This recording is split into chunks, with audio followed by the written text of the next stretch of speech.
Hello, and welcome to HangarReady, episode 21. It's been a long summer, and we're finally back from hiatus after a couple of months of downtime there, one due to intentional and one due to everybody having real life. So I'd like to introduce everybody this evening. With me are my partners in crime. Jolly, how are you doing this evening? Magnificent. Great. And Turing, how about yourself? Fantastic. And Nam? This beautiful day. Went out for a drive today, and just glad to be here. And you got something coming up soon with Dragon. Oh yeah. We got Dragon Con coming up in Atlanta in a couple weeks, Labor Day weekend, and there's going to be some of us there. Granted, they're following a lot of restrictions there with masks, and they just recently announced the other day they're going to be asking for proof of vaccination or testing. So they're definitely taking a lot of precautions. I'm surprised they waited that long to announce that. Yep, kind of late since it's less than 30 days. Josh, how are you out on the left coast? Oh, I'm fantastic. It's going to be good to have a chance to hang out with you guys since I don't think we've been together all since the last show. No, we haven't. And last, but obviously not least, Shapcap is here, and he's graced us with his presence instead of miking up and helping stream William Shatner live in Vegas. He's joining us this week. How are you doing, Shap? I'm doing well. Happy to be here. It's good to be back on the show. Good. And we're going to be trying some new tech tonight, guys. We're getting ready. We're going to do a big blowout stream, pre-game show stream for CitizenCon. I believe that's October 9th. Somebody correct me if I've got that date wrong. You are correct. And so tonight we're going to be testing some new technology. We're going to be doing some commercial breaks now, and that's really for us to be able to do some stuff on the back end, like swap out who's bringing guest hosts and things like that. So Hawk will be joining us here at when we start segment 2. So it's going to be an interesting evening. Hopefully we don't break stuff, and hopefully all the audio and everything is working great. Hendrosa, how are you doing? So without further ado, I think Nam has got something he wants to rant about this little bit, and I love it when Nam rants instead of I have to rant. So because God only knows I take up more than my portion of ranting on this show. So Nam, why don't you take it away and tell us about your issue council issues? Well, I have issues. My main issues. Know that. Yeah, thanks. This is pretty much it's the way people report bugs and help contribute back to the game. The whole point of this phase we're in right now is trying to make it better. I just want to go over the issue council feedback and how you use those to actually contribute, as opposed to just ranting on Reddit. So first off, the first thing you got to ask yourself if you're going to report it: is it a bug, or is it a feedback on something you just don't like? You can ask your friends in your usual channels, be it your Discord or on Spectrum chat and on RSI. If they're experiencing the same problem, you can sometimes get told, "Oh yeah, that's well known. It was mentioned in patch notes on back." That's good to know before you create yet another duplicate report. And of course, read the patch notes, because that's where you find out about a lot of these things you may not be aware of that everybody else has already reported on. If we can, Jacqueline, if you can cue up the video, kind of walks you through how it is when you're on the RSI's website and you go to submit a bug report. So obviously you go down in the menu there on the screen, and you're going to find the issue council. There's one to report bugs in the issue council itself, and one to report bugs with the game. When you create a ticket, the most important thing is the title. You only have 150 characters. You want to use words that are, because the search system they have is kind of simple in a lot of ways.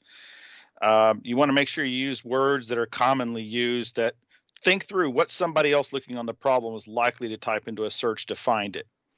so that they have a better chance of finding yours rather than creating a duplicate. Of course, and you make your observation. The details, just saying it's broke or the game is slow is not enough. You need to spell out the steps. And excuse me, I got a little bit ahead of where the video was there. But we do have in there, you do have, you select out your system specs, because that helps them identify problems with drivers. And you have your different all your various settings. I'm not going to go too deep into those. We could spend forever going into all the nuance of that. And here you're going to you create as many steps as you need to explain exactly what happened. More details the better, really, because some people just they're too vague. And then of course here you can only select one of these. Let's just make a best guess on these. I honestly don't know how important it is at this point, because sometimes some things don't really apply well in one category or the other that they have here. And then you're also okay. Then you're going to be. Can you pause here for a second, Joni? Sure. Okay. You got. This is also important here. This is where you're going to say the severity of it. If it's just cosmetic, it's just a armor doesn't look right. There's some graphical issue. It's just cosmetic. And just read the detail under there and just make a best guess on how severe it impacts the game. Other people are going to say the same, going to make their own judgment on that, and that kind of aggregates together everybody else voting in on this ticket. Please continue. And let's see here. And this is where you're spelling out the steps. Now, before you submit the ticket, you need to ask yourself these things. Let's see. You cannot edit anything in here afterward. Once you hit submit, you cannot edit a word. You got a misspelling or you got it wrong. You wanted to submit a video to attach to it. You can't go back. Somebody else would have to do that, or because you can't contribute on your own IC either. Let's see. And once again, just making sure that you are actually reporting something new, because if there's somebody else already reported on it, it's going to be more beneficial if you add what you've learned to that same ticket so that it reaches that threshold of 10 votes, so that you can so that it can rise in the get the devs' attention on this. And we can probably let's see here. Oh yeah, so if we can skip ahead to there's going to come a point at the end where you're going to submit images or video. You can submit, typically it's going to be a YouTube link, or it's going to have pictures you can attach. In these pictures, there's a QR code you can have in game, and that helps them to identify certain things about the session you were on, what was going on at the time. Because then if they can identify when exactly you had that problem on what server, they can then look at their logs. They can then look at their logs to compare, and see there's QR code up the corner there. And in any of the patch notes, there's directions on how to paste that in there. I believe. Can someone paste? There's okay. Well, basically, in any patch notes for the game, they put at the top to say how to make that QR code appear. So when you do your screen captures, do your video capture, it'll be there for their use. Let's see. And after you're done, you've posted it. Shill your post. Get it out there. Post once again, just like when you asked before in your own Discords on Spectrum. Post the link to it. Say, hey, this is something I found.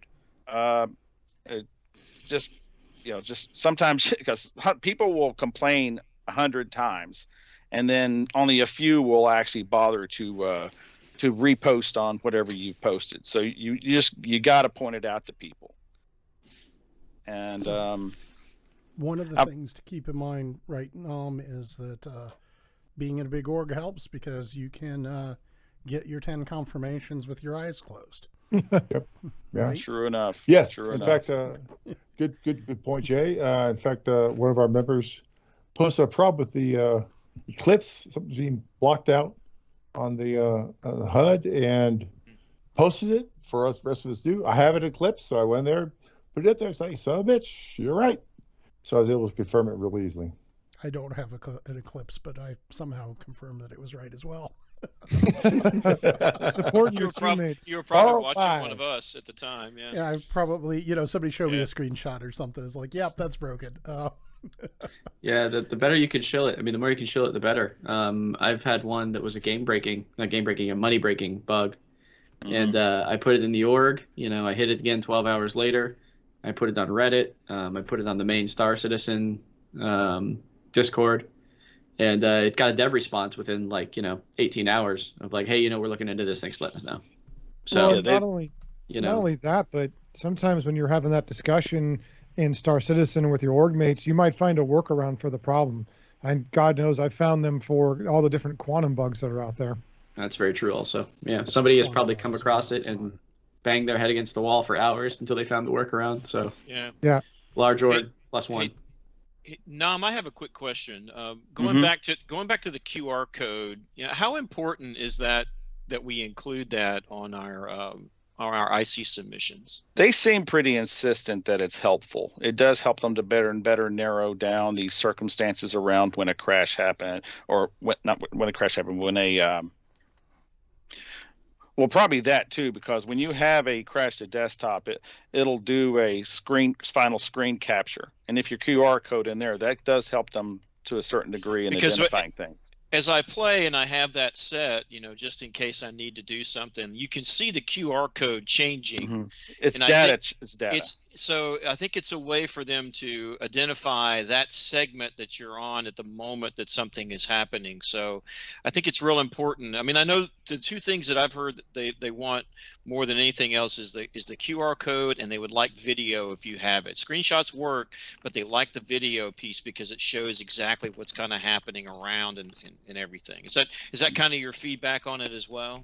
Yeah, definitely. It's like, once again, it's like we're giving them our side of it, but they don't, what they're looking at, they don't always know at what day, which server that was, and then they can go into logs and say, oh yeah, here's on this server we were having this problem, or this process died on the back end, and that'll kind of help them either confirm an issue or dismiss it as, oh, it was part of a larger problem. Yeah. I wonder.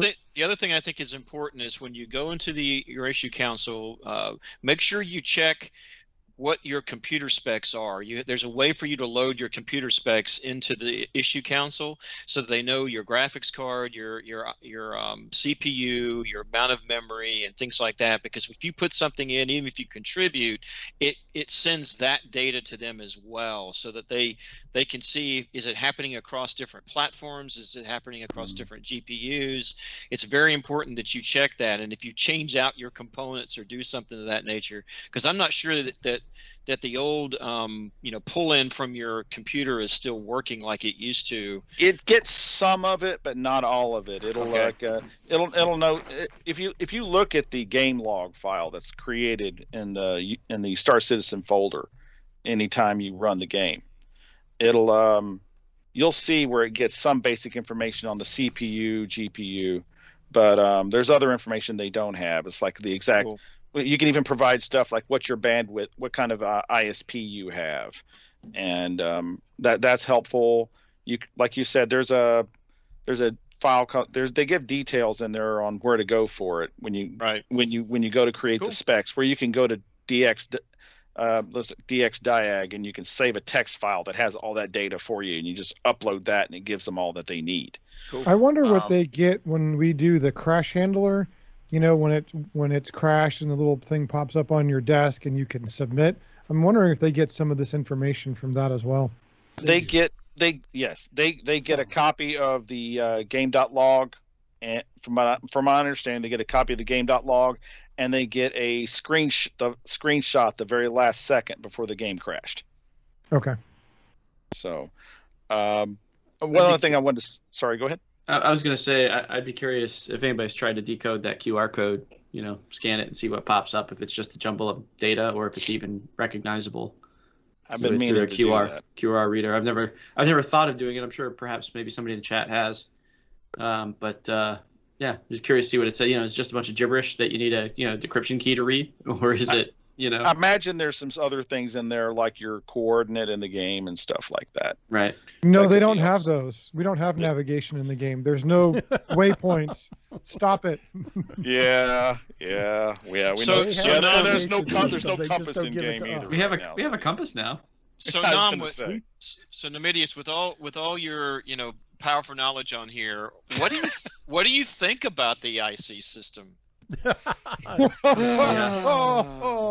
the beast we have to work with, so we work with it. Sadly, it's better than the one we had before, because there's actually a little more, and I was going to get into that. There's a little more feedback now on what happens when they close a ticket, as to why.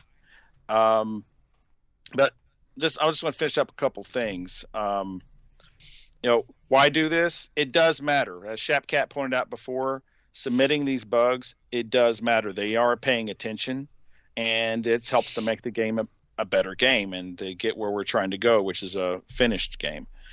And of course, there's an odd chance you might get into Evocati at some point. The more activity you have in game, more useful tickets that you have that actually result in actual feedback and resolutions go a long way towards them thinking, oh, hey, maybe this guy needs to be in Evocati. In that case, I'm never making it. Now my rant. It doesn't work is not exactly. I don't know. Okay. Jacqueline, if you can pull up that first one about ships decelerate, that first image. Is that the right one? Okay. Yeah, I think. That's space drag. Yes. Okay. Space drag. Sounds like a rock band. Yeah, man, we're gonna go down to Jumptown and watch Space Drag tonight. You should be good to go now. It's too many places to go with that chat. We're not doing that tonight. The light bulb just came on. Boom. Okay. It's up now. There. Okay. I was looking at the wrong screen. All right. So basically what we have here is one that was archived, and that basically archived means closed. It can be, and that's different from one that says fixed. In this case here, they marked it as working as intended, meaning that when the ships decelerate when the engines are off versus just going forever. It's a little confusing sometimes when they do these, because are they archiving it as working as intended because that's the current state of the game, or is that the way they want it to run? That's not always clear. And because this somewhat conflicts with statements they've made in years past where they said they wanted inertia in the game. And so they've gone back and forth on this topic here, and sometimes it's not always clear on that. And then if you can show the second one about Space Drag, it's kind of the same thing. This is kind of near and dear to me. It's an issue I've been pushing on, is trying to get a feel from them on where they are on actual decoupled EVA in game. Are we actually going to be able to boost in a direction, turn off the thrusters, and keep moving, at least for some period of time, rather than stopping dead in space, because magic space dust catch you and stops you there. Star Citizen Dark Matter. Yeah.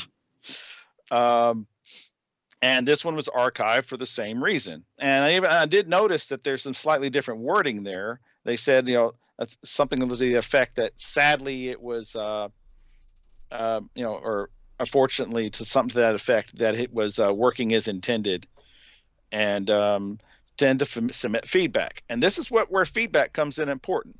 Got a couple of, did I post? I did not. We can get that in there in a bit. There are a couple of RSI spectrum threads, where there are feedback threads on this topic. Decoupled EVA, if the roadmap holds true, should be coming in 3.16 or whatever we're going to get. That's going to be EVA where your jets are not always on. What that's going to be right now is kind of up in the air. Are you going to stop dead and they're going to, as a gameplay argument to force you to use the grav tool to pull yourself around, or the eventual mechanic where you're able to grab onto hulls and pull yourself along, or are you going to have some semblance of inertia, which is most of us would want that, I think. It just feels right. It's harder to program, yes, but even if there is a steady drag, at least drag it out for. Remember, back in like 2 point something, we had that. You could jump out of a ship. You didn't stop immediately. You started to drag to a stop, and the lore reason was your jets were slowing you down. Yeah, when you didn't hit the beam when you came out of the ship. But well, hey, you know what? Get good. Play better. So, just you got to be aware of that. But it's just, and this is once again as vague as to where are they actually going? Do they want EVA to be the way it is right now in game, where you stop, or are you going to continue? It's not clear, and that's my main problem with the current system. Is I would think they would have to have. They would have to have something. I know that we weren't really supposed to be talking too much about, inertia and things like that, but I think they would have to have something if they're going to have tractor beams and things like that in the game. I mean, it doesn't make sense. Why would I have a tractor beam if it's you're talking logic, okay? Well, they're thinking tractor beams is in like grab some wreckage and shove it in your cargo bay. But you also can use the grab. You can use the tool now to pull yourself. Yeah, but I'm thinking about towing ships and things like that too. Well, have the tug ship that SRV. Here's the thing: the issue is, from a programming perspective, you have to have physics grids, and it's when you transition from physics grid A to physics grid B, continuing to track things like momentum is really, really, really hard. Mm-hmm. And they broke that when they went to the lumber yard. They didn't have the code to do that anymore. Right. And they've never been able to add it back in because it only allowed you to have like 8 or 12 people on the server to be able to track all of that. I don't know if it's ever coming back. And so I think I think the whole, I'm going to turn my ship, I'm going to go into, what's that free look decoupled mode? Well, you can do it in decoupled. Yeah, you can. That's what I meant. Decouple mode, and flip the engines off and power down and just scoot along at 1,000 meters per second. I don't think that they're going to let us do that, because I think the coding to allow that to happen. They used to let us do that. They used to do that. I haven't tried it. Does it not work anymore? What's that? All pre-lumberyard. Decoupled drifting. Yeah. With the engines off. I've done it. No, I don't think. The engines off. I don't think that's correct, Jay. Unfortunately, I don't think that's correct. I think it's still according to it's chat, always been on lumberyard, and you've been able to do that. I think the issue is that there have been a couple of patches where if you went decoupled, you suddenly began to stop, and that seemed like a bug versus a feature. The purpose. Yeah. Right.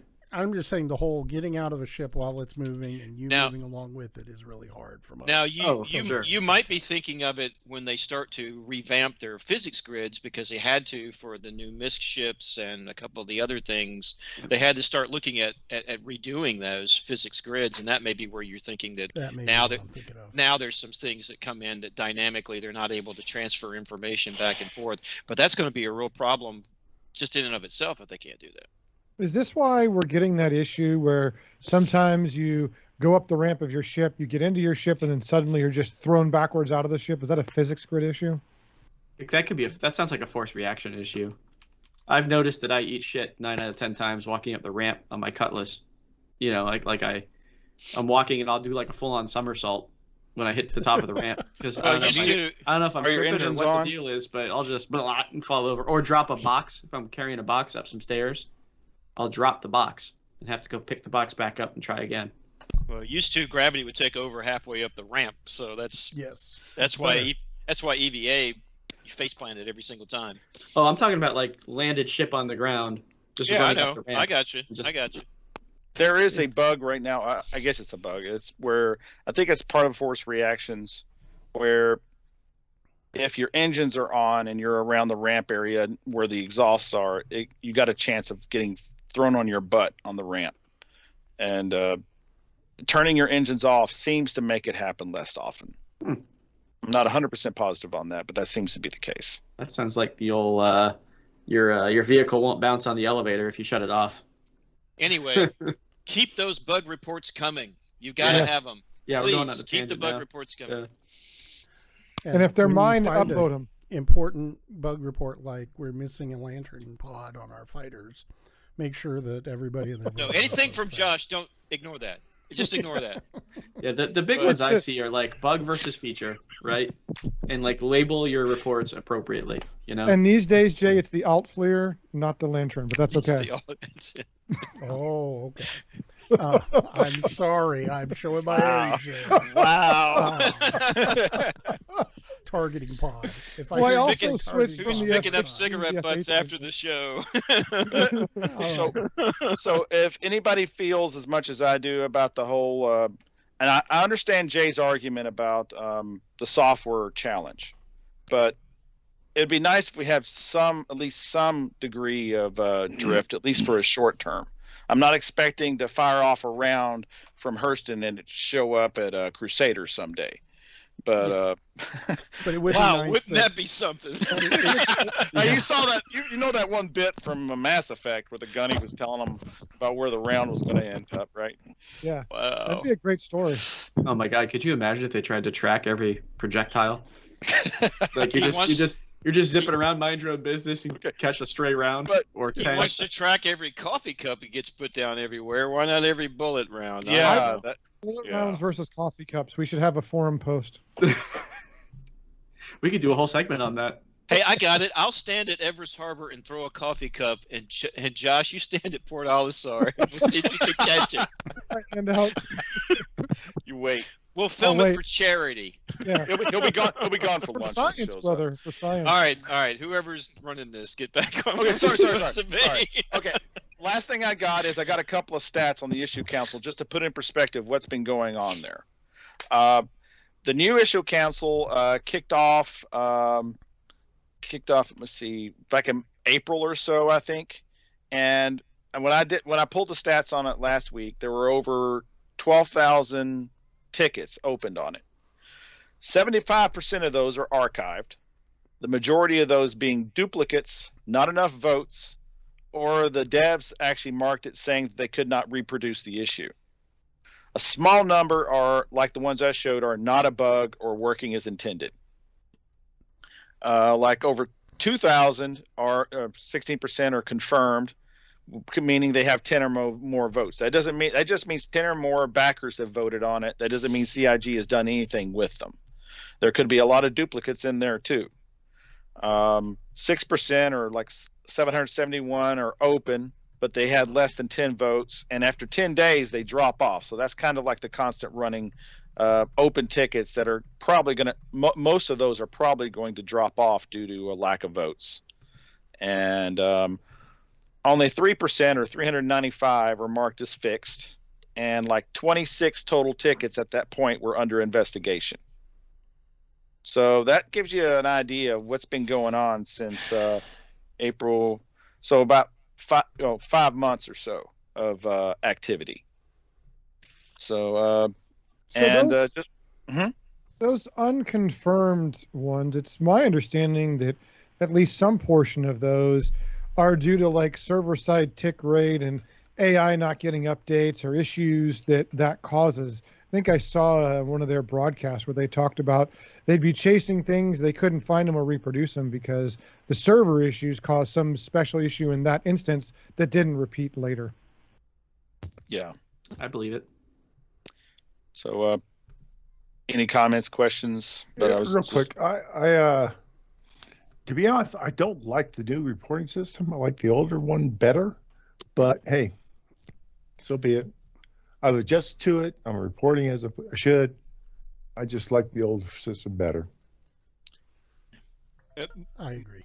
Is the search function? I haven't used the new system yet. Is the search function any better, or is it equally as useless? It's just as useless as it was before. Gotcha. Yeah, I would say that one good thing about the new system is that if you put it in correctly, it will give you back an update on when something has happened to the issue that you put in, which was something that was something that was not in the old system. Like bug fixed? You put no. Well, it would tell you when CIG took the new one tells you when CIG takes an action on it. Gotcha. So the old one, when you put something in, you never really knew unless you went back with this archaic, terrible search engine to try to find it again. Or most people, what they did, at least what I would try to do, is bookmarked it so that I could go back and take a look at it. But this time it will notify you via Spectrum. I think it goes into a Spectrum note that you can click on, and it will go to the issue council, and it will show you where you're, what's happened with it. So I think that was positive in that, they are trying to be a little bit more transparent. In what's happening with the ICs. I still think it's a lot goes in, hardly anything comes out kind of thing. But that's just the nature of the beast. Yeah. So like 3% were marked as fixed. So there's way more that are confirmed, but not even being under investigation or fixed. This means they have a lot of features now. Well, I like the feedback though. I do like the CIG feedback. That's a nice touch. Yeah, and it does give you a little counter. You can, when you open up, it'll have a little number next to your little icon at the top right to tell you if there's changes, like additional votes on something you contributed to or created, right, or some change of status. It gives us closure, That's all we ever want. We need some closure. Sure it is. I think we've beaten that horse to death. Anybody want to add any more to the crappy issue console software they have, and the fact that they ignore us 75% of the time? Okay, I think we're going to take a break. This is the first time we've ever done this. I'm looking over at my producer and making sure she's ready to go, and we'll return with a special guest. Hey, welcome back. What did you guys think of the first commercials we've ever run? That's allowing us to do something exceedingly special. I'm going to introduce our special guest, who's really just here as a technical demonstration. Soulhawk, how are you doing this evening? Hey, I'm doing good. Happy to be here. Don't mind being a test guinea pig. Good. And, of course, we still have the rest of us, Jolly, you and Turing and Nom and Josh and Shapcap. Wave at the camera, Shapcap. Stop scratching your eye. Hey, man, eyes itch sometimes. Yes, they do. So I think what we're going to talk about, Jolly, right now is the new updates in 3.14, which is about to release. Yeah, 3.14 is out, and 3.14.1 is out too. That's and there's the two of those things. A big thing we saw in 14 was adding Orison. It's beautiful. I have to give a lot of credit to CI for making it a great station. Looks magnificent. I hate it. First thing I hate about it is the fact that you have to go 75K away right now in order to quantum someplace else. As opposed to 10K at any other station we have or planet we have in the game itself. Now, it's a little bit better than what it used to be, which was 145K you had to get away. In fact, I used to get used to the PTU and EPTU was getting a Drake, what's the stupid data running ship? Oh, Herald. MSR. Herald. I grab a Herald, jump at that just to get away from that damn station. And to be honest, I'm really not happy about the whole darn thing. Like I said, it's beautiful, but as soon as I had to get there, I left. I never, ever go back to it again. So I had asked CI to please change the quantum distance to 10K like every other planet we have in the game itself. But hey, that's just me. And we have a compass. Well, we do have a compass right now, and I'm really happy about that. That's a massive improvement, in my opinion, for the game. Josh, one of the big changes we had was adding missile system operators. What do you get about that? So the missile operator mode, or MOM as I call it, it's funny because in missile operator, too What much the for you there, hell? Nom. Really? Oh my God. Yes. So the missile operator mode, or MOM, is kind of funny because you cannot shoot your guns when you have a missile lock. Now, when I first started flying fighter jets as a simulator, you could fire missiles and guns at the same time in the Air Force. But I've since switched to the Navy, and now the Navy has the same button for missiles and guns, and you can't do it. So I guess it's just catching up with me. But it does affect combat. It does slow things down a bit between cycling between those. When you have a weapon warmed up, the switching between guns and coming back to MOM forces you to have a warm-up period for each one of the missiles you have selected. So I kind of find that odd because if the weapon is already turned on, you go to a different mode and it turns off. I mean, I get that maybe you wouldn't have that the entire time. So maybe when a missile's warmed up, you got 15 minutes or something. So it's just weird dynamic to try to change the combat in a way that feels artificial to me. So we'll see how it plays out. They'll probably make some changes. But along with the missile operator mode, they did have some buttons. So now the missile operator mode button 3 pushes you into the missile operator mode. You want to make sure that before you go into missile operator mode that you lock a target. Now, I think, and I need to double test this, if you don't lock a target before you go into missile operator mode, I'm not sure you can lock one. I know you can cycle targets once you're in there, but I'm not sure if you can lock one. I need a double check test on that. Pretty sure you can. Yeah, and so if you have a target locked, and then you go into missile operator mode, it automatically will lock your target with a missile lock.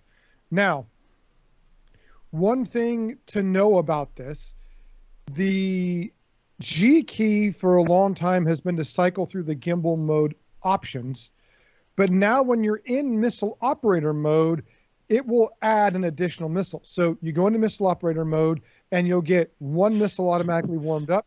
Each time you push the G key, it'll add until that rack is full. Yeah, until that rack is full. And if you keep pushing, it'll go back to 0. Now, when you go into the missile operator mode, the cycling between targets is something I wanted to test, and here's some video of me doing that. You can actually cycle between targets relatively quickly, and you could get off probably a couple of missiles or more to the different targets you have. Now, it is going to take time to get your full lock. Does take a second, but your first ring of green you can fire with, or you can actually dumbfire the missiles now, but the first green is probably where you would be the minimum fire. And then if you wait for the second green ring, it's going to be a better lock and it's going to be harder to avoid. So cycling between targets does take more time. It does have a little bit of a consequence to do that. Now, one downside to the missile operator mode, and this baffles me, because another new feature we'll talk about is they have 360 scan, but as you're going to see in this video, if you take the little ring you have away from your lock, it will not get a full lock. And if you take it far enough away, you actually lose the lock based on what you're looking at. Now, if you look at another target, it will lock that other target, but you'll lose your initial lock. And if you just look away for situational awareness to see your wingman or anything like that, you're going to lose your lock, and then you have to come back and get a full lock again. I completely disagree with this. I think it's a ridiculous thing to have. Again, you have a ship that now has a scanning feature that can go from 360 to 0, but if I simply look off axis just enough, I lose my missile lock. I agree with the ability to be able to look at a target and lock your missile, but I disagree with the losing of the lock to do that. I think that's kind of ridiculous. What do you guys think about that? I totally agree. Question in chat here that Yes. I have a question about as well. Go ahead. Is that with head tracking as well, or is it if you point the nose of your ship away? So if you free look away, do you lose it? Yes. Or you do? I was testing that last night. It was Yeah, you free look. If the circle's tied to your free look, yes, you'll like an lose Apache the lock. gunner. It'd be nice. I think they could solve that with just adding like a delay, even just a few second delay or whatever before it starts losing the lock, would solve that problem for me anyway. Well, I mean, there's no need. There's no reason your computer can't keep tracking the lock with your radar. But I don't know. I think it's a ridiculous feature. So Well, I'll just point out that in the mid 80s or late 80s, an F-16 could track 4 targets simultaneously and not lose them. And you could cycle between those targets and not have to wait for a warm-up period for some random reason. Correct. Yeah. Well, I'll tell you this: it's not like any mom I had, not like mine. I couldn't head fake my mother to save my life, so I'm not real sure. I'm not real sure if this is a real mom or not because it ain't working. Oh wow! Somebody else said in chat. Sounds like it's a big plus for a multi-crew ship, but not so great for a single seater. So, well, that's the whole problem with that's the whole problem with the multiple missile mode anyway, Shap, is you hit it right on the head. It's great for a multi-crew ship when you can have crew positions and one person, is able to operate missiles independently. The next person will be able to do shield management and power management and things of that nature. But if you're a one-trick band sitting in in an arrow or something like that, I have to continuously switch back and forth between modes in order to, to fire my weapons. That's really not working for me as a single seat pilot. It's a gameplay excuse really to push multiplayer. Well, I think I really think right now that really what they're doing is we always have to go back and always have to remind myself I'm just a test monkey here, just a test monkey. All right, so I'm not too concerned that it's a one-stop shop across all platforms right at the moment because they're trying to see if it works and stuff. What I would hope in the future is that they would be able to differentiate between the multi-platform versus a single seat platform and be able to do something. Whether they'll be that sophisticated or not, I don't know, but I think that's probably the reason. It's just easier right now to have one mode that's active across all platforms. Do you think they're? What do you think? I think is a first pass iteration. It's not a bad implementation. It does favor multi-crew ships, and that's not necessarily a bad thing because they've been neglecting multi-crew for a really long time. It does mean that if you're flying fighters, you probably want a wingman with you. That way one of you can be in mob mode and the other can be on guns. Yep, definitely. Shapcap, you were about to add something. I was going to say, I wonder if this just is another step in the CIG trying to force the close dogfight absolutely option. So in theory you would use your missiles as the long range first volley and then close in with your guns and then hit the cross the minimum range of your missiles, right? And now you're in the zone where you can't use missiles anyways. So I'm wondering if that's played a little bit into their decision. I'm not saying I agree with it, but I could maybe see that's where they're trying to go with it, is they figure you shouldn't be using missiles, much closer than X distance. And, like you use guns from, 1,000 to 0 and you use missiles from 1,000 to 5,000, I don't know. Yeah. I mean, if I had my druthers, I'd kill you as far away as I possibly can. I mean, I don't want to get right up to you so I can see the white of your teeth or something when I start killing you. So that's this whole idea of trying to build World War I style gameplay in a space-based environment doesn't smack of reality to begin with. But it's the game style that that they want to have, and I understand that. That's what you've got. But don't try to tell me it's something that's super realism because it's not. It's just way not. To the future, man. It's just a way. Okay. We're regressing. Well, and that's when they add these cooldown periods and they do these things. It's like they're trying to interrupt the timing of it, but they're doing it in a very artificial way. To me, it goes back to the artificial nature of things like the Valkyrie has a limited amount of cargo.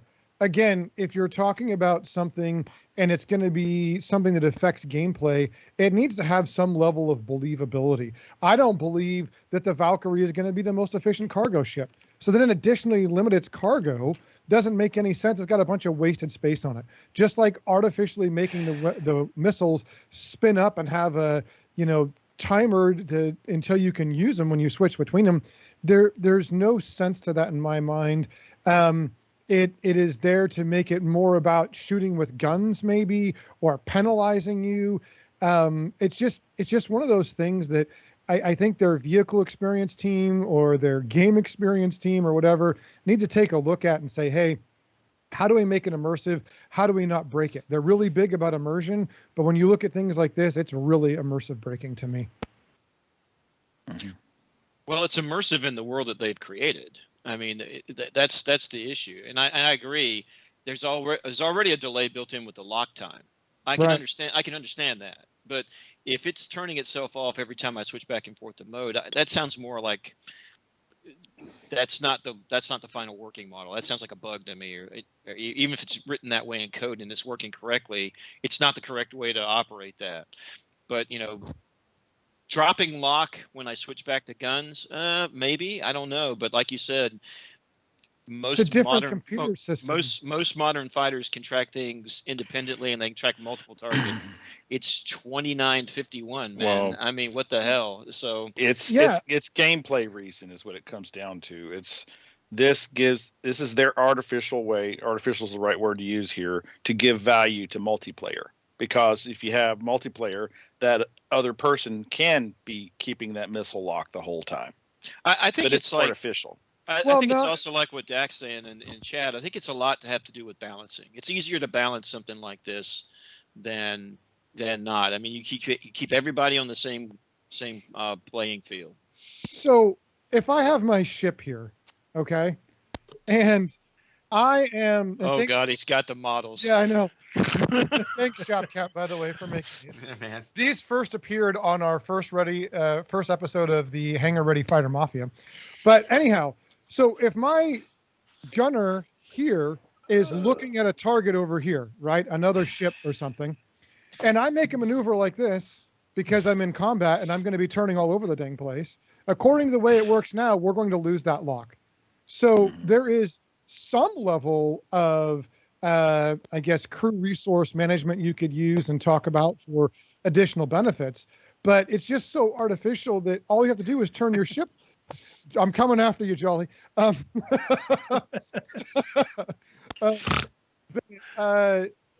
you just simply make a standard maneuver, like a roll away, you're not going to be able to see it. I love my co-host, by the way. Nobody on Twitch can see what anybody else is doing. They always have my back.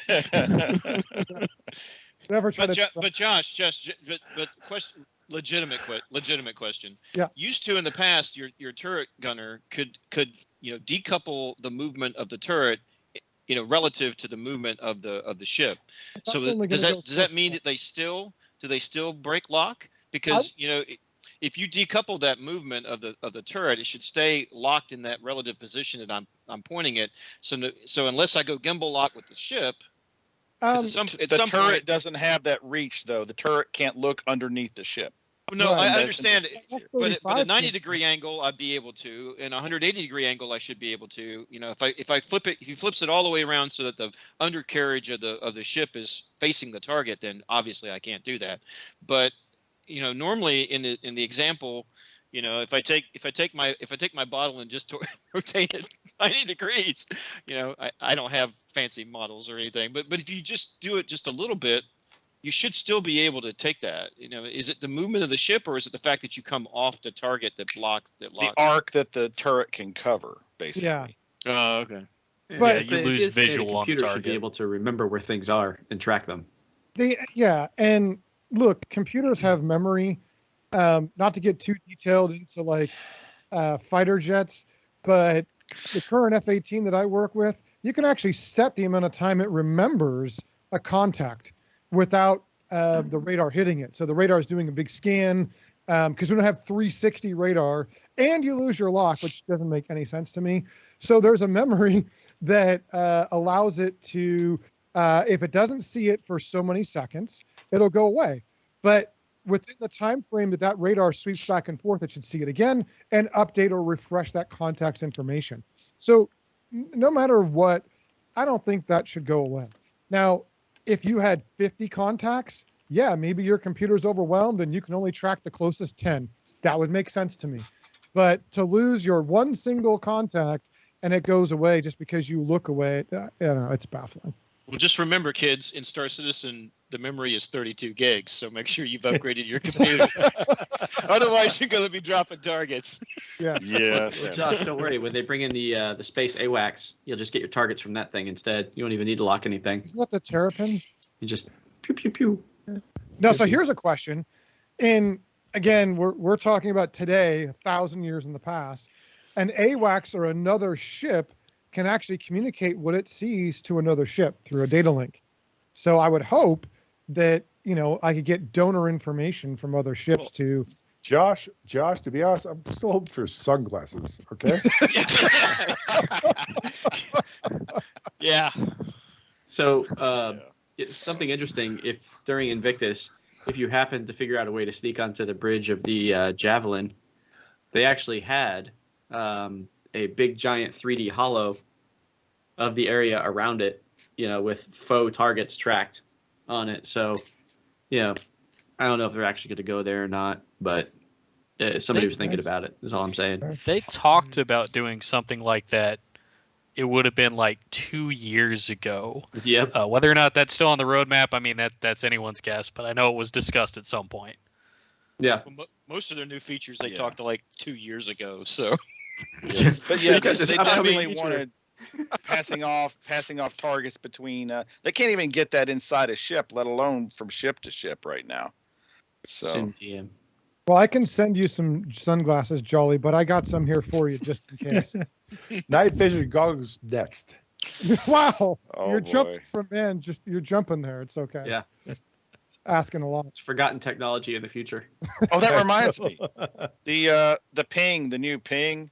At least there's some issues. Some ships aren't showing it. At least with some of them, True. you send out a ping and it'll show you terrain, which actually has been handy. That's nice. That's not a bad thing. Coming in at a cave site in the middle of the night to actually see where the mountainside is and all that. But hopefully that's a trend of things to come. Well, speaking of control changes, since we're talking about that, I believe, so when I make my profile for joysticks, I have to look at all of these things. Before, I made scanning radar ping and scanning a separate button, but it looks like now you just have the scanning radar ping is a trigger pull, like you're firing a gun, but you do it real quick and a ping comes out. So it's a little bit different, just so people are aware of that. In addition, going back to the mom mode, your left mouse key is to fire, your right mouse key is to change your missile type. So if you have some size 4s or some size 2s, you want to change which one of those. And then I talked about before, the G key can increase the number of missiles. With that, I think Jolly was going to go on to some of the power management stuff. Thanks, Josh. You're welcome. Power. All right. Josh covered what I think was the biggest change in the game itself in 3.14 and 3.14.1, and that is missiles. That was a massive change for me to adjust. Those of you who use HODES, that was kind of a pain in the butt to adjust to. It's rekey your game again, your peripherals again, but so be it. The second biggest change, I think, was adding power management that means something now. The little triangle thing, hey, that's great. And I pretty much ignored it for most of the game until now. There are still some bugs. For example, today I was flying a Harbinger. I moved the power triangle up to favor weapons and shields for doing a face-to-face. It made sense to me because of the idea is, hey, look, I'm coming at you head-to-head. I want weapons. I want shields. After that, I need thrusters, so I'll adjust things again. The idea is go in there favoring shields and weapons, and then hit F8 to power everything back to normal, so I can turn quick enough to get back to you and follow you on the chase. However, it didn't really work. Even though I put most of my effort, my power towards shields and weapons, started firing away, and all of a sudden I'm out of weapons. I was using laser weapons, by the way, plus one ballistic. And it's like, all of a sudden, why the hell, when I favored weapons, it did not recharge weapons? As soon as I hit F8 and put everything back to normal, my power weapons recharged again. So there's some bugs there. We've got to work with them. So Jolly, what you're telling me is that the power optimization panel, or POP, is a lot like my dad in that he spends all his energy in the morning, and the afternoon he just naps, and so it's hard to get back to where you. Okay, Exactly. I the resemble pop that mode, remark. you know. Yeah. So, Well, so it's kind of Sorry about that. I had to go there. It's not quite working right. I'd recommend just stick with a simple F8 if you want to. Put it right in the middle. Now, if you really want to run away and stuff like that, hit F7, maximize your shields. And this brings up the idea of peripherals and how you can do your key bindings. I used to have a DMS where I could, a little hat I could change, shield left, shield right, shield left, shield forward. That no longer exists. Now it's a matter of F6, F7, F8, F5 to adjust my power management. And that comes into play much more better than an S1, S2 shielded aircraft or ship. That's what you want to do. Is my personal opinion. Take it if you want to. If you don't, so be it. I do use the power mode when I do power up. When I first get into the ship and I switch it over to shields in order to have the shields. I think helps regenerate the shields faster or powers the shields faster. Sure. Yeah, and then when I'm ready to take off, make sure what I'll do is I'll switch the optimization between the shields and the thrusters, vice weapons, and then I can take off while the shields are still, while I'm still within the closeness of the armistice zone or whatever, and then make sure that I switch it back when I get ready to go. I haven't really done a lot on the maneuvering part of it when I tried to look at changing it in order to optimize my ability or power to the thrusters to be able to have me maneuver better. I'm in a larger ship most of the time versus a smaller ship. I don't know if it makes a big difference for that, but I haven't used it for that. So that's a good advice. No, in combat, to be honest, I don't like saying this, but I'd go with F8, 33, 33, 33. That's probably the best thing. What I'll do a lot of times, I'm doing face-to-face, like I said, I try to favor shields and weapons coming nose to nose, the idea being, okay, we're good to go here. And then once we do the merge and pass each other, then I go F8 and I level everything out. You may want to actually increase your thrusters at that point in time. I'm too old and slow to do it, but increase all your power once you do the pass. Increase your power to thrusters so you can turn faster to get back into the merge. Again, I'm sorry about my hands in the front of the damn camera. and return back to F8. Shep, send that man some models right now. Yes, we need some models on sticks here soon. I'll get right on it. I'll fire up the factory. Slam my C-130. So Soulhawk, you as the operations officer, what do you think about power management? I think the power management is an important step. It's kind of unfortunate that it's a little buggy, but just being able to change the performance of your ship is pretty big from an overall operational standpoint. Not a huge change, but as far as changing the engagement level, it allows a lot of freedom in how you set up your engagements and what you're going to emphasize in order to either survive for allies to come in and help you defeat whatever you're up against, or getting that extra powered weapons just to get that little extra edge in the kill power. And Josh, how are you and the Fighter Mafia guys playing with this? Have you noticed a lot of bugs in it? So we haven't done a lot of testing as a group. We've done some individually. We actually we didn't have to, but we decided to postpone the last testing because we were seeing a lot of desync. So hopefully get some better service next time. We will have some of that coming up. Our next show is actually September 4th, so we'll have more answers for you then. I was hoping you'd plug it. That's why I was asking. So Josh, that'll be the mom and pop show? Yes. Oh, yeah. I got your models right here, guys. Nice. Oh, that is way too nice. I was thinking about some little 3D printed stuff. Yeah, I'll do that too. Yeah. But yeah, there's your model for you. On here, I guess, so the weapons do seem to kind of get into your questions, and I agree with this. The weapons do see a little bit nerfed in terms of the guns. I do think that the ballistics are still very powerful, so that's going to come down to a question mark. I'd heard some rumors, and again, we need to test a little bit more, that the ballistics were so powerful but you would run out of them relatively quickly. So it really becomes a balance point of, do you want to carry projectiles or do you want to carry lasers? And I'm not going to say I fully agree, because I don't think that the projectiles weigh a terrible amount for a spaceship to carry, but I do understand that gameplay mechanic. You have something that punches right through a shield, and it's a little bit more limiting than the lasers. So we'll see how that plays out. Okay. And Dom, you have something about the power grid as well? You just messaged me. I had done a little testing with this in PTU with Xenothreat testing going on there, flying the Saber and the Vanguard. I'm with Jolly. That seemed like sometimes it didn't seem like it made a lot of difference if you're like making minor adjustments.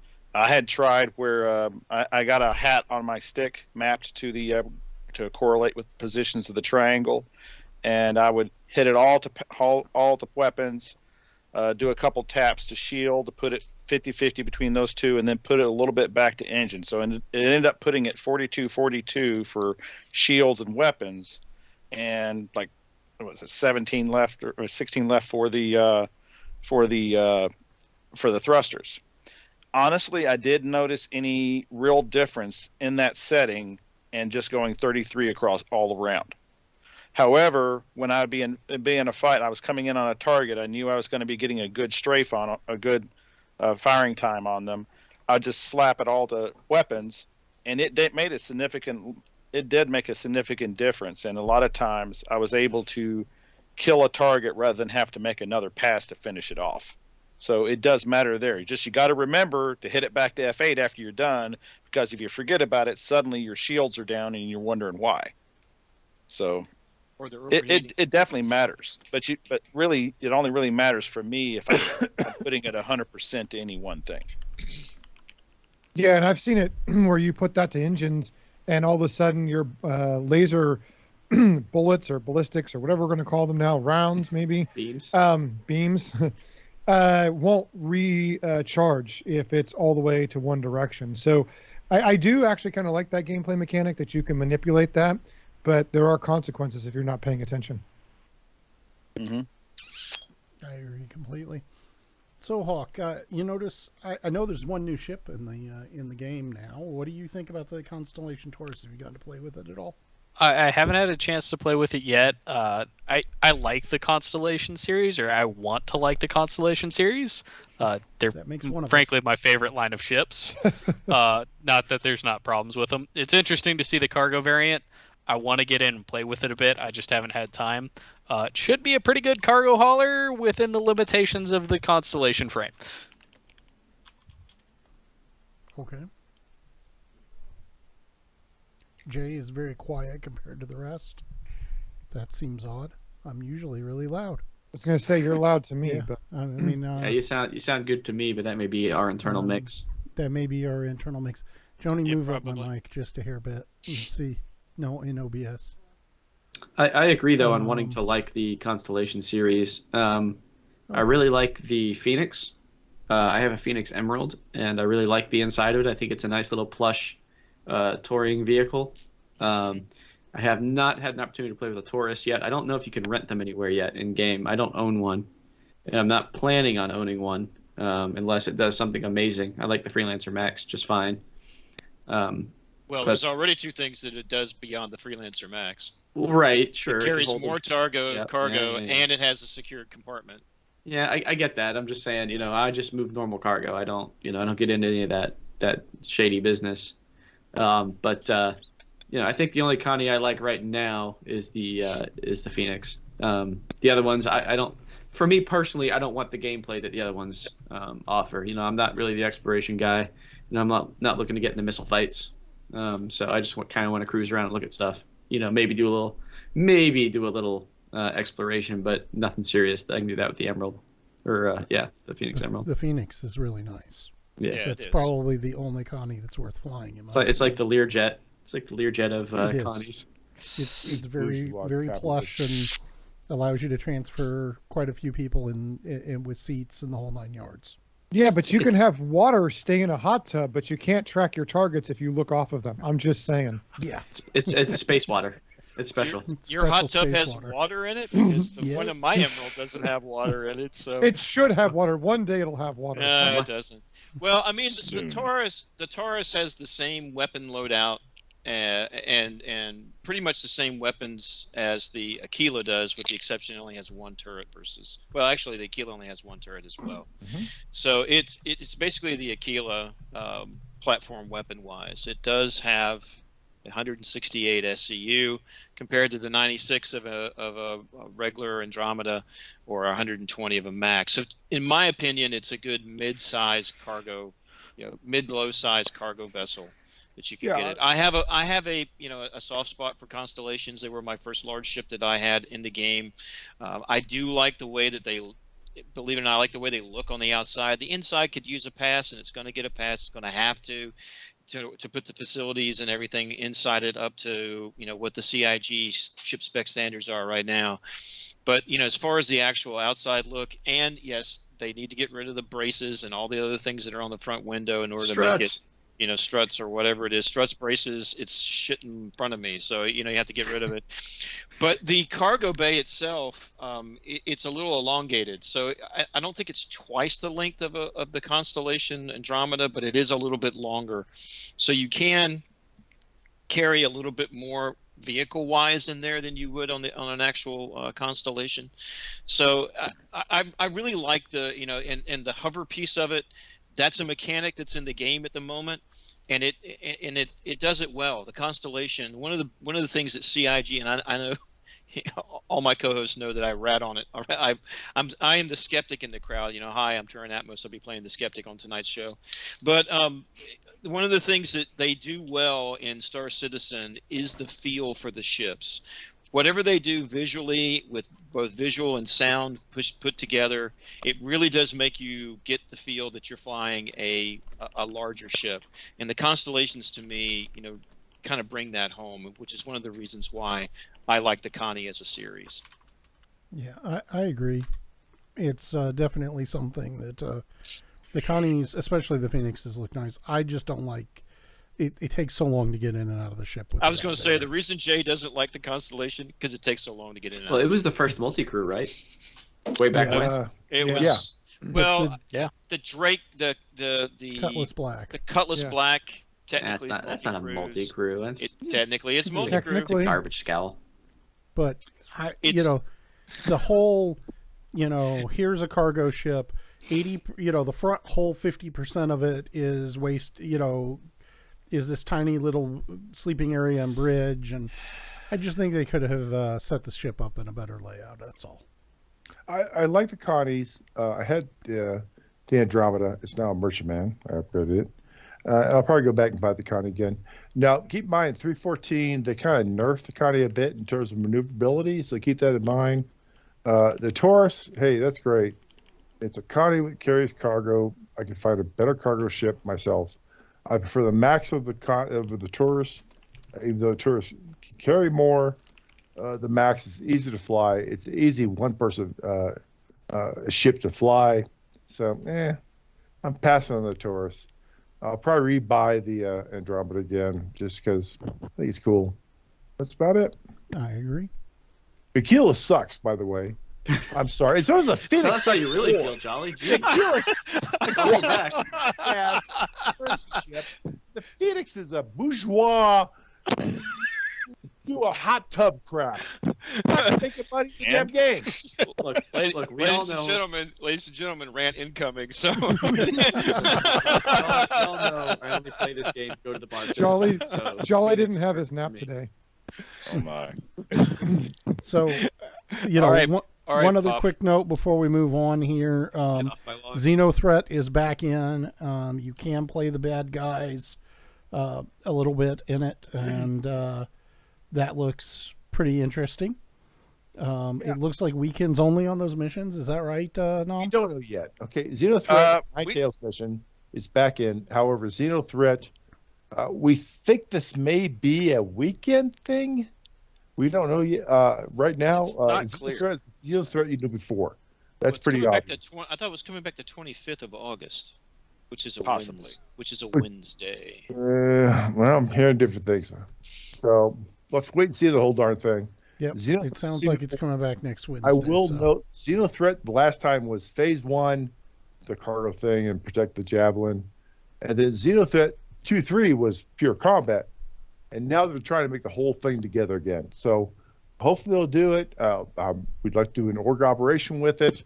We'd like to have a point where, look, take certain ships, you need to have combat, have cargo, do Phase 1.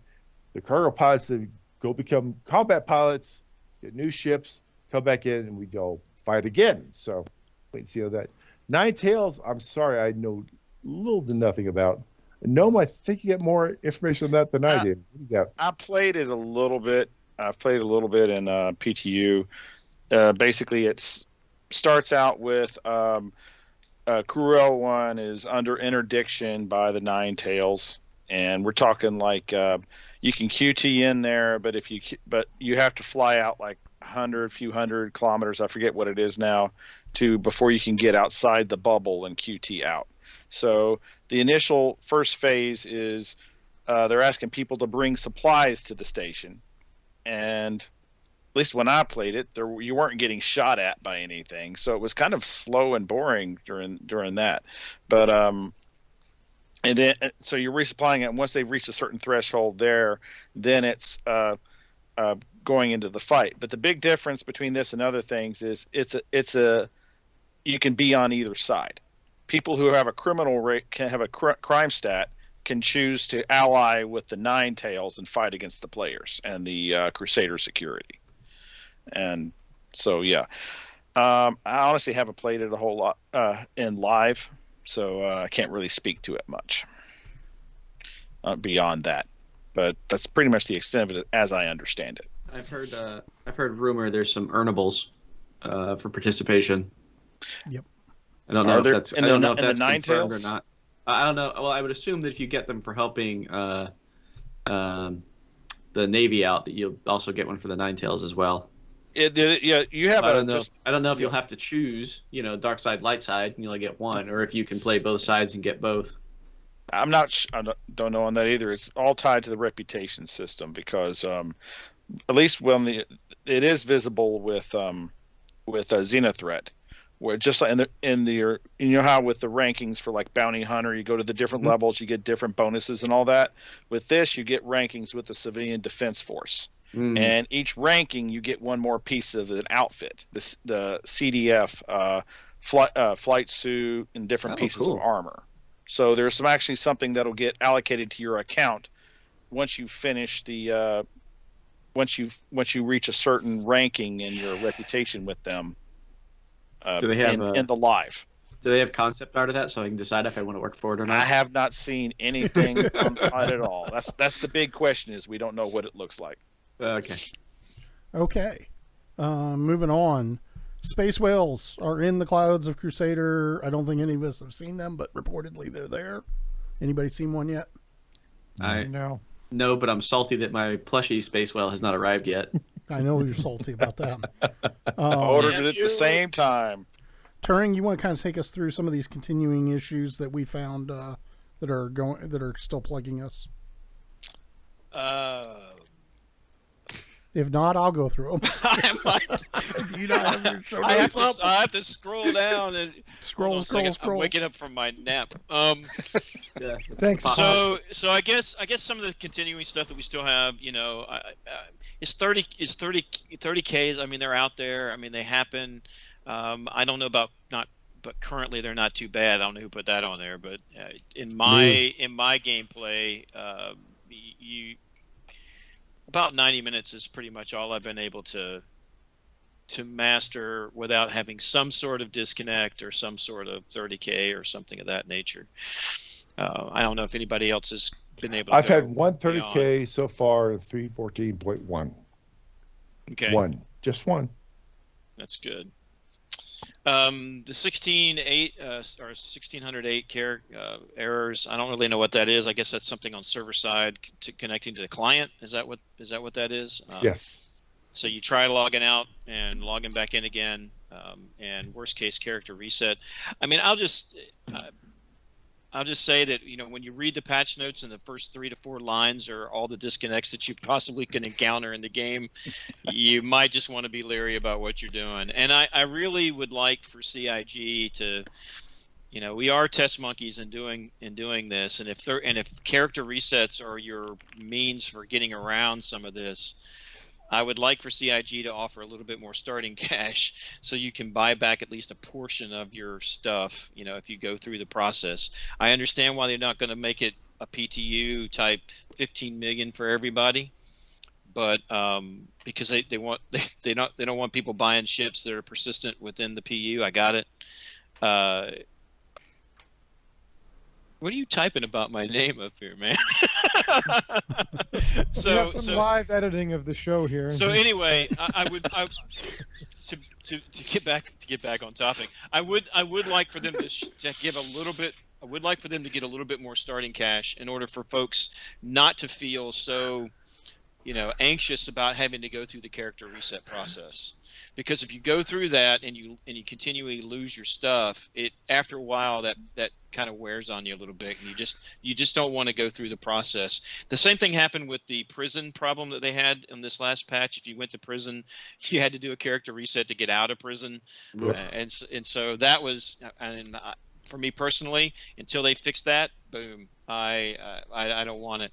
And I know that some people don't lose things sometimes when you do character reset, but we've all been around long enough to know that things happen and stuff Every just now and doesn't. again, you lose Yeah, I am definitely afraid to do a character reset. Yeah, I will do every workaround I can find. Right. So every stupid thing I have to do to avoid it. And every time you reset, you got to redo all the bounty hunter certs.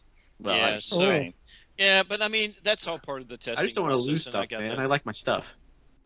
I think one of the other ones that they have here is they can't leave the party bug that's still there, annoying. and that's very annoying, especially if you're if something's happening and you're trying to reestablish pips. One of the old workarounds was, hey, leave the party and come back, and we can we can reestablish it for you, or just somebody that's logging off for the day or whatever. You're taking up a slot on that server and somebody else can get in.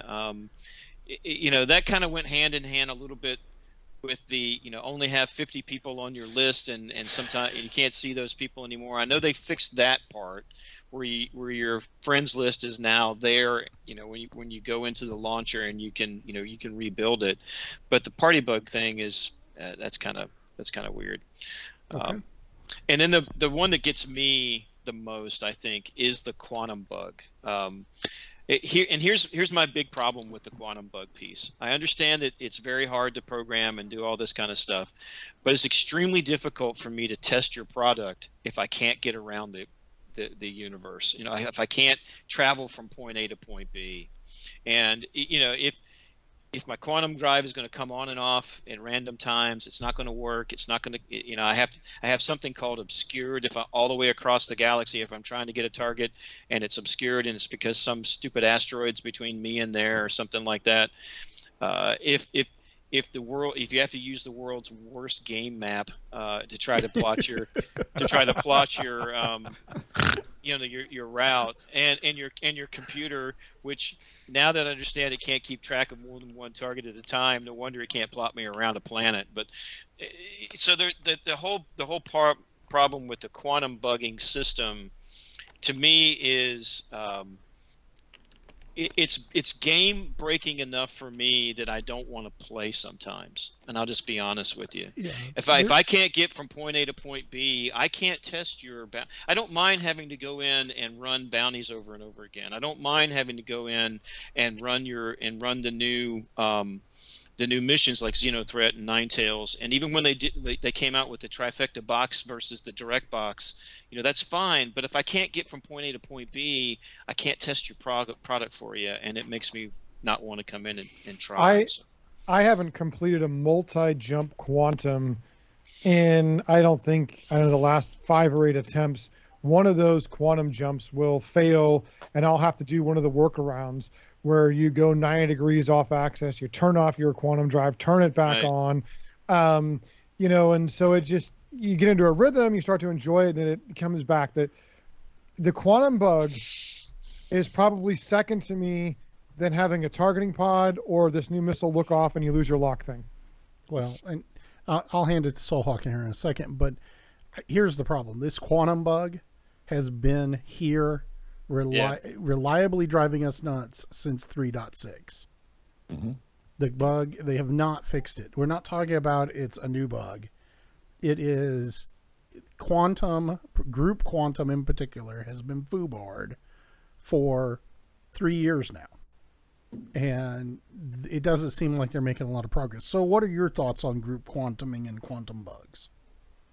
I mean, it's caused us a lot of problems running How does large that scale impact ops. Getting operations? well, I mean, you get a whole bunch of people in together, and you have to send your quantum groups off, and as opposed to sending everybody at once, you're sending off 4 ships, then the next 2, then another 4. However, it breaks up to the point where it works. We ran into quantum issues with Xeno Threat when we ran that.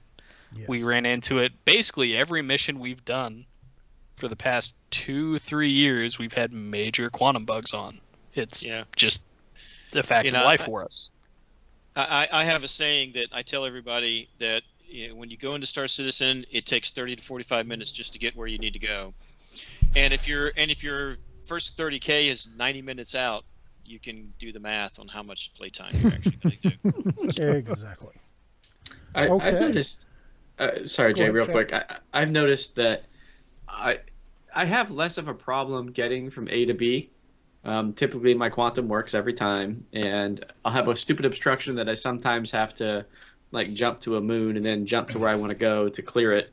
But what I've noticed also is that it seems like I'll complete the jump, and then my drive will spool back up again and give me everything I could jump to on the screen, which is very odd. Let's change to 314 where you put your quantum drive on, you jump someplace, and you come out of quantum. Yeah, the quantum drive's still on. Now, that's actually by design. Yeah, that's working as intended. Turn it off. I don't like it. You have to. I don't like it either. Well, it's supposed to be for that multi-jump process, so you don't have to think again about respooling, because your quantum drive automatically respools. The problem is it doesn't turn off at the last destination. Yeah, I was gonna say, it pops back up and I'm spooling for some destination I don't want to go to. Button. No. I refuse to push more buttons than I have to. I'm sorry, Cro-Magnon. Would you repeat that, please? Okay, moving on. I think we beat the quantum to death. Med pins, 50-50 chance of working. Yeah, so take as many as you possibly can carry. Now, one positive thing I will tell you is I believe this is working because it was working last time I checked. You can now load 4 med pins, right? Yes. So the slots are now. You choose what you want in the slots, and so instead if you're of 2 oxygen, if you're carrying an oxygen pin, you're not doing it right. So yeah. So just make sure you're carrying all 4 of those med pins. Yeah, the pin slots are just whichever pin you want to carry, which is kind of neat. It leaves the door open for them to add other things as well. I'm also going to say that if you're carrying and needing 4 med pins in one instance, you're also doing it wrong. Take a cutlass red. Have you been in a cave? Obviously, you haven't been down on the surface with me as a Marine, so please. You go into the caves. Remember UD pins. Remember, codename Meat Shield right here. Okay, so no. Turn the cutlass red meat shield. Yeah, moving forward. I'm the flyer. Moving have forward. Another 8 in your inventory. Oh yeah, don't buy more than that, because 20. every time you do a patch reboot, you gotta lose those things. Okay. Yeah, you will lose that in ammo. Mineable amounts in scan mode are wrong.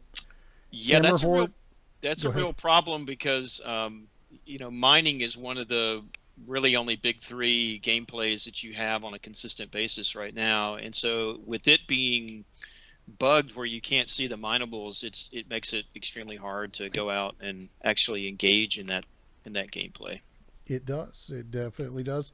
Here, the last one that we'll talk about is Hammerhead turret doors won't open, and you'll have to get the pilot to unlock them and open them for you. Yeah, well, that's working as intended, because if you get in there, we don't want you getting out, brother. So we had actually a you're hammerhead for life. And all of a sudden there's turrets, and all of a sudden, hey, we need to get out. No, not going to happen. So the pilot had to have a seat Release if you all fly, of us. if you fly with Jolly and I, you're in there for life, baby. So that's Does it. does the hammerhead still spawn with the doors attached to the docking collar automatically opened? Yes. Yes, So it anybody does. who happens to be hanging out Yeah. the docking collar can just grab your ship and leave. First chance, Right. yes. Big chance. Yeah. Sweet. Lovely. The other problem there is that there is in some of the turrets there's no O2, so you need to periodically come out of the turret to refresh your O2. Actually, I think that's Vanguard. that's you right? don't need that. Vanguards. Yeah, That's what I your checked oxypens are 2 for. times. It's still No, broken in hammerheads some had that ships. too. Yeah, but I think you can't give yourself an oxypin when you're sitting in the turret, Shep. that's No, my the, point. You got to come Yeah, out. it's fine. The Hammerhead's turret oxygen issue, I believe, has been resolved. Okay, I thought that the Okay. one that is the lower rear turret where you're down in the bottom It was could still be. had the bug, but I could I be was in wrong. a side turret, so you could be right. MSR turrets still have that problem right now I just too. don't get in. So I'd Problem like to solved. turn it over to Soulhawk here real quick before we kick him off, since he's been so nice to sit here for an hour and a half with us doing this test. Soul, you are the director of operations for S3 shop. Talk to us about what it's like running operations at a 7,500 member org. I mean, probably the easiest way to phrase it is it's like herding cats. You got to get people together. You got to get them in. Got to make sure the plan looks good. Got to make sure the roster looks good, and then make sure your people out there executing the plan correctly and not spinning off on wild hares. We have a good group of people who are very good at running the missions, but it's still one of those things where it requires constant supervision to make sure people are on track and moving in the right direction. It's very fun. It's very rewarding to actually run it. It's just it's a lot more requires a lot more attention than some people may expect it to. Herding cats isn't easy. He's being nice. It takes whips and cattle prods. That's what it takes.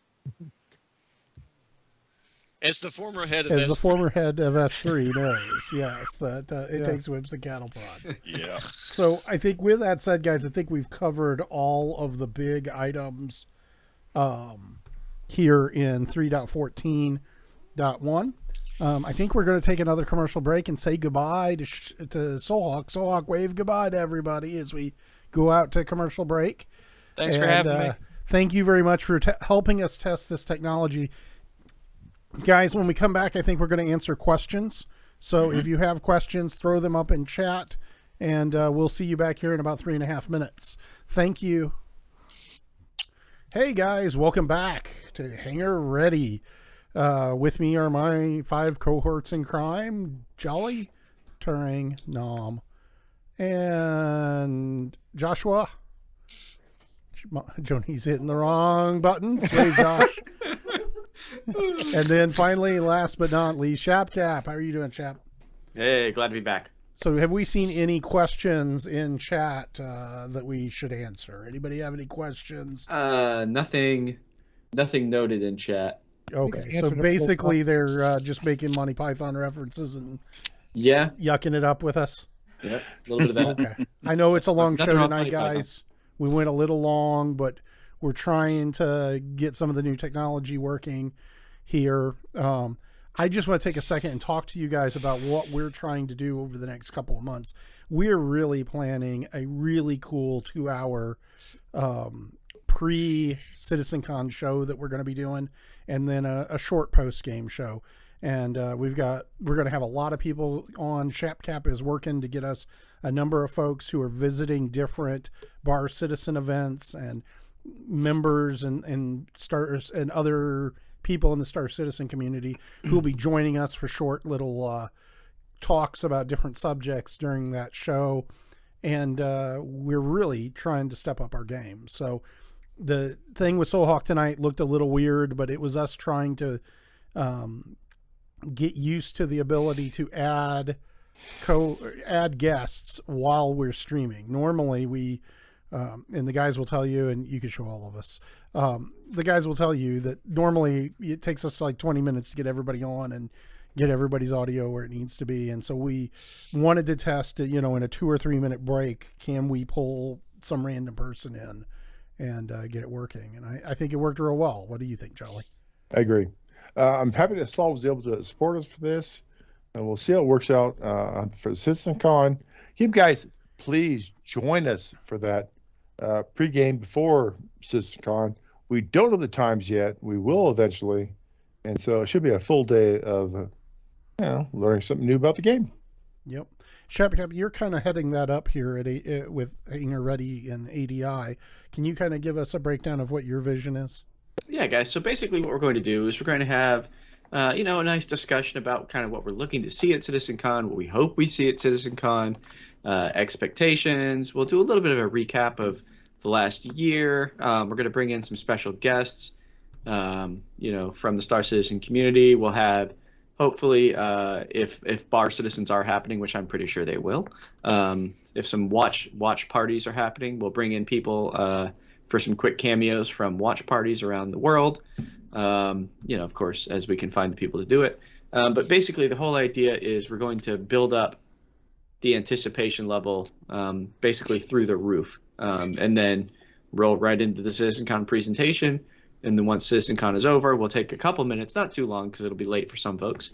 We'll take a couple minutes to just kind of do a real quick reaction breakdown, and then we'll let everybody else, chime in as they see fit. So that's really what we're going for, is to have a little pre-show, build up the hype, bring in some guests, and then after the con is over, a real quick reaction take, a hot take, if you will, and then that's it. So like Jolly said, hopefully you guys can join us once we get there. Yes. Turing, final thoughts on the show CitizenCon tonight. Oh, the show tonight? The whole thing. Oh, Yeah. the show tonight was great. I mean, I appreciate. Thanks go out to Saul for agreeing to test that out for us. That's going to be a great feature for us to have. Watch the run up to CitizenCon. Watch us during that time period.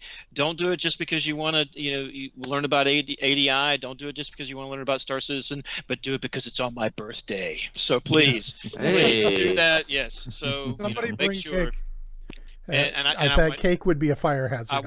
I want cake. So anyway, but, wow. fantastic fire hazard. Yeah, all the candles. Wow. Okay, I'm dumping you out of the Connie the next time I get. No, great show tonight. A lot of good topics. I know there's a lot of techno stuff with the ISC reporting, but please, as you roll through and you see stuff, report it. It's the way we make the whole community better in the end, and that way you just continue to grow Star Citizen and something that we know it's going to get there. We just want to make sure it gets there faster and with the right game mechanics. And we look forward to the new stuff that's on the horizon. There's a lot of good things happening in the roadmap in the future, and it's going to be exciting as it rolls along. So let's see what they have to say in October and go from there. Completely agree. Jolly or Nom, I'm sorry, your thoughts? Well, just to reinforce what he said there, it's really important on the issue council to submit on that and just make your voice heard. I mean, a lot of people think, what's the point of me saying it? I'm sure somebody else said it, or they don't think it's going to matter. It does matter. I've seen them respond to quality feedback, or when a lot of people get together and make their voices heard. Looking forward to the CitizenCon thing. I think it's going to be really cool and really fun. And also, as we mentioned at the beginning of the show, Dragon Con's actually happening in Atlanta this year, Labor Day weekend, and a handful of us are going to be down there. Probably would have been more if not for the current situation, but we'll roll with it. Huh? The human malware. Yeah, that's the word. Yeah, yep. And we're taking precautions, but if you happen to be at Dragon Con, give us a ping and maybe see what's going on. And Josh, final thoughts? Well, I got a couple here. One, we are often critical, and we've all been critical at one point at different degrees or another.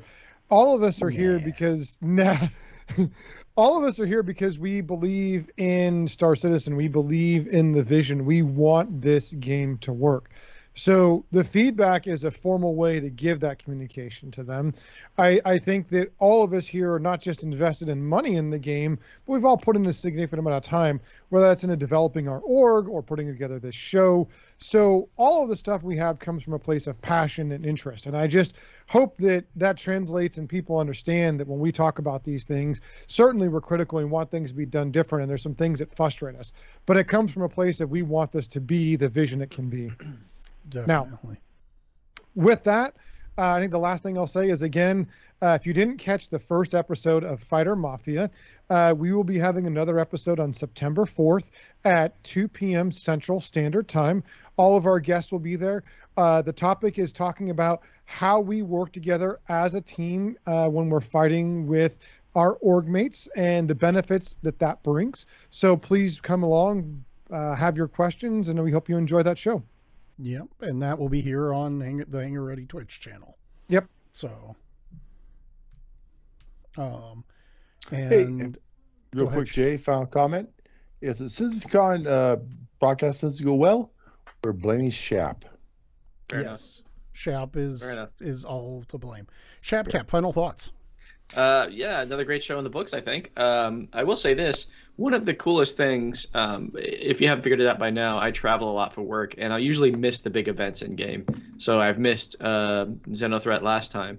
But one of the coolest things I was able to do was watch when ADI live streamed the mission for Xenothreat, and I would highly encourage any ADI member to participate in those missions. It was just super fun to watch the stream and see, hear the comms and see the attacks and everything as it was happening. So, once that happens, once those missions go out, I highly encourage people to join them. And then I'm looking forward to CitizenCon and our broadcast. So keep your ears peeled keep your eyes peeled and your ears tuned. There you go. For more news on the missions and the CitizenCon broadcast. Definitely. And Jolly, any final thoughts before No, I close sir. out? Okay, Chef's words are the best. Guys, I really appreciate everybody being on here. We've been hovering between 45 and 55 viewers this evening. That's pretty good for a summer month. We were number 4 for a while on the streaming list. I think we're number 5 right now. So I really appreciate you guys being here. We're going to be doing a lot of stuff. Again, a couple of things for ADI members that are here. And I apologize, I should have this off the top of my head. But next month we will be doing, we have on September 4th at 2 p.m. U.S. Central Time, we'll be doing HangarReady Fighter Mafia, and we will be doing another full-fledged HangarReady, which will be a tech test again on September 18th at 8 p.m. U.S. Central Time. And then finally, we will be here on the 9th for the October 9th for the virtual CitizenCon. So those are the big to-dos coming up.